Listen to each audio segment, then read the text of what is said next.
पर जिस बात का डर था वही हो गया। योगी के आदेश के बाद भयंकर बवाल शुरू हो गया है। यूपी में फिलिस्तीन का झंडा देखकर योगी का दिमाग हिल गया है और योगी ने खुद मोर्चा संभाल लिया है। कट्टरपंथियों के खिलाफ ईद की नमाज के बाद मेरठ की सड़कों पर कई नमाजियों ने पोस्टर लगाए। ये सभी योगी के उस आदेश का विरोध कर रहे थे जिसमें योगी ने आदेश दिया था कि सड़कों पर नमाज नहीं पढ़ी जानी है। मुसलमानों ने जो पोस्टर लगाए उसमें लिखा हुआ है कि सड़कों पर सिर्फ मुस्लिम नमाज नहीं पढ़ते हैं, हिंदू होली सड़कों पर मनाता है, शिवरात्रि सड़कों पर मनाता है, कांवड़िया सड़कों पर निकलते हैं, रामनवमी यात्रा सड़क पर करते हैं, दिवाली पर पटाखे सड़क पर फोड़ते हैं, गणेश चतुर्थी सड़कों पर मनाते हैं। मतलब जिस ईद के त्योहार का जश्न मनाना चाहिए उसकी जगह दंगा करने की तैयारी की गई थी।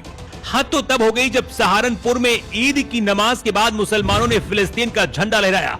कुछ नमाजियों ने हाथ पर काली पट्टी भी बांधी। ये लोग सड़क पर नमाज पढ़ने पर लगी रोक और वक्फ बोर्ड में संशोधन के मुद्दे का विरोध कर रहे थे।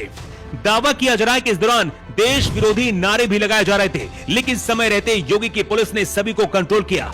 इससे पहले बुलडोजर वहां पर पहुंचते उग्र नमाजियों को वहां से हटाया गया, लेकिन मामला यहीं पर शांत नहीं हुआ। हरियाणा के नूह में हुई हिंसा तो आपको याद ही होगी, लेकिन इस बार ईद पर फिर से पूरी तैयारी करके कट्टरपंथी बैठे थे।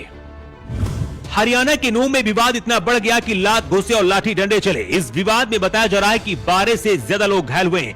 बताया जा रहा है कि पुरानी दुश्मनी थी और बदला लेने के लिए ईद का दिन चुना गया। इस वक्त पूरे इलाके में पुलिस का पहरा बढ़ा हुआ है। देश में जब भी कहीं दंगे होते हैं या फिर कहीं बड़ी घटना होती है, वहां पर अक्सर पॉलिटिकल एंगल भी होता है।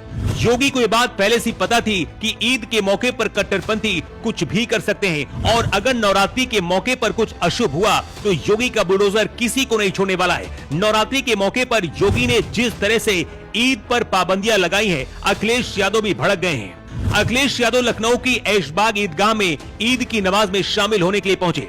अखिलेश यादव का आरोप है कि वहां बैरिकेड लगाई गई थी और उन्हें रोका गया। अखिलेश यादव ने ईद के मौके पर सुरक्षा व्यवस्था को बनाए रखने के लिए की गई पुलिस की बैरिकेडिंग पर भी सवाल उठाए। अखिलेश यादव का आरोप है कि पुलिस ने उन्हें रोका भी है। अखिलेश यादव ने कहा कि उन्होंने इससे पहले ईद के मौके पर प्रदेश में ऐसी बैरिकेडिंग कभी भी नहीं देखी, लेकिन इस बार ईद के मौके पर इस तरह से पुलिस की बैरिकेडिंग लगाई गई है। अखिलेश यादव ने कहा है, ईद के मौके पर इतनी बैरिकेडिंग क्यों लगाई गई है? पुलिस ने मुझे रोका और जब मैंने उनसे पूछा कि मुझे क्यों रोका जा रहा है तो उनके पास कोई जवाब नहीं था। मुझे पुलिस ने आधे घंटे रोक कर रखा। क्या मैं इसे तानाशाही कहूं या फिर आपातकाल कहूं? मैंने कभी ऐसी बैरिकेडिंग नहीं देखी जो लोगों को उनके त्योहार मनाने से रोकने के लिए की गई है।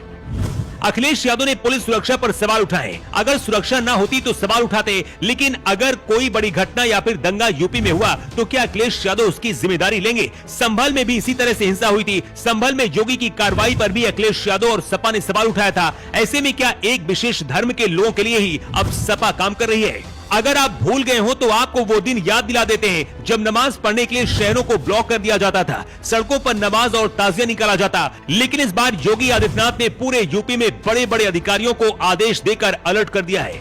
नवरात्रि के मौके पर कहीं कोई दंगा नहीं होना चाहिए, मीट की दुकानें खुलेआम नहीं खुलनी चाहिए और नमाज सड़कों पर नहीं पढ़ी जानी चाहिए। लेकिन इसके बाद भी ईद के मौके पर कट्टरपंथी भारत में रहकर फिलिस्तीन का झंडा लहरा रहे हैं। क्या इनके खिलाफ कार्रवाई नहीं होनी चाहिए? हिंदुओं के त्योहारों पर सवाल उठाने वालों को ये बात समझनी चाहिए कि हिंदू अपने त्योहारों पर सड़कें नहीं जाम करते हैं और ना ही हिंसक बनते हैं। बताया जा रहा है कि मेरठ और सहारनपुर की रिपोर्ट योगी तक पहुंच गई है। सीसीटीवी से पहचान की जा रही है और उसके बाद योगी का बुलडोजर सबका हिसाब करने वाला है। भारत में फिलिस्तीन का झंडा लहराने वालों पर कैसी कार्रवाई की जानी चाहिए? अपनी राय आप जरूर दें।